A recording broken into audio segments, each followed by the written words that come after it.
In this worksheet, called Worksheet Protection, we're looking at an HR database. Imagine if you're an HR manager and you've got a trusted assistant, and you're turning over to your assistant the task of making some adjustments and changes to this list. First question that pops into your head might be, should that assistant be seeing these salaries, the job rating, possibly their birth dates in here too? Here and there, we care about those kinds of data and whether they should be seen or altered. And furthermore, we're also concerned about formulas in certain worksheets. Suppose you've got a list of some changes to be made, and one of them is adjusting some of these hire dates. So your trusted assistant is looking at a sheet of paper and says this hire date should have been in 2000, therefore this is going to be 13. So the first thing I'll do, I'll make this be a 13, then I'll come over here and make sure that that's 2000 instead of 99. Was that a good thing? Well, in this particular worksheet, that's a formula. I just double-clicked an unusual formula using date diff that calculates the years of service. If you type right over that, you've destroyed the formula. So that's another concern.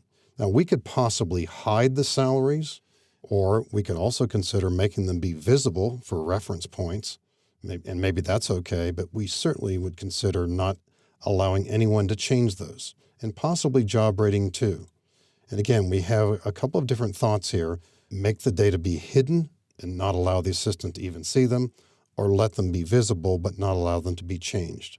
Now, cells in an Excel worksheet have the inherent characteristic of being locked. You don't necessarily know that, but if you click on any cell in almost any worksheet, unless it's been altered, if you go to the Home tab and click in the lower right-hand corner right here, or if you go to Format Cells by right-clicking, you will see a Protection tab, and you'll see a box called Locked, and more often than not, it's likely to be checked. Reading the fine print here tells us that locking cells has no effect until you protect the worksheet.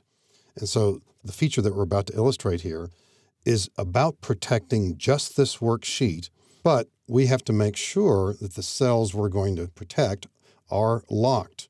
Now, if we want to allow our assistant to be making changes here and there in most places, we might start by selecting the entire worksheet, then either right-clicking and going into Format Cells or using that dialog box launcher as we saw earlier. Go to Format Cells, the Protection tab, uncheck the locked box. Now, if some of these are locked and some are not, sometimes the box is gray. You might want to click it once or twice there. Make sure it looks white. None of these cells are locked right now. But now we do want to lock some of them. Maybe we want the salary column to be visible, but we don't want these to be changed in any way. So we're going to lock these cells. Once again, relatively fast, right-click, Format Cells. Let's make those be locked. Click OK. Now, the job rating, we're not going to change them at all, and maybe we're a little bit concerned about even displaying that information. Why don't we hide this? Right-click and hide. And some of you might be thinking, well, I guess we could unhide that, couldn't we? Well, one of the things we'll be able to do with worksheet protection is prevent entries in locked cells as well as preventing the unhiding of certain columns. And let's also make sure that none of the formulas can be wiped out in column F. So we'll lock those cells as well. Right-click column F, Format Cells, locked. And so we're ready to activate worksheet protection. Only on this worksheet. We go to the Review tab in the ribbon, choose Protect Sheet, prevent unwanted changes from others by limiting their ability to edit. Now, we should also stop and consider, should anyone using it while it's in this state be allowed to unhide columns and rows? That would fall under the category of format columns. How about inserting hyperlinks, deleting columns, all sorts of things to think about here. At a minimum, if you want to allow any changes to be made, you must allow users to select the unlock cells. Now, selecting the lock cells, if we've got the box checked, they will be allowed to select the cell, but they won't be allowed to make any changes to it. So you might debate how that might work. Let's uncheck it here and see what happens. Now, if you don't want anyone else to be able to unprotect the sheet, then you provide a password and no one else will know what it is. Enter, and then repeat it. It's now in this state. And by the way, a visual giveaway that a worksheet is protected is if you go to the Home tab, many of the formatting features are grayed out. They're not available. So we can't make this text bold, for example, and a lot of other things we can't do. So let's go back to some of the things we had suggested earlier. I'm the naive user.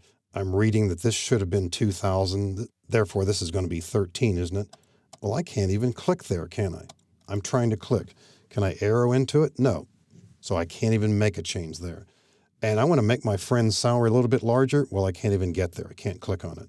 And I see that there's a hidden column there. Maybe I'll try and unhide it. Right click. Well, we can't unhide it.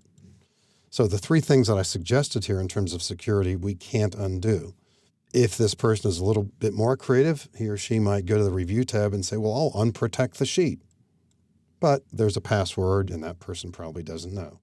Now, if it's you, on the other hand, you will know and you'll put in the password and be able to return this to its normal state. So I think you have a sense of how this might work.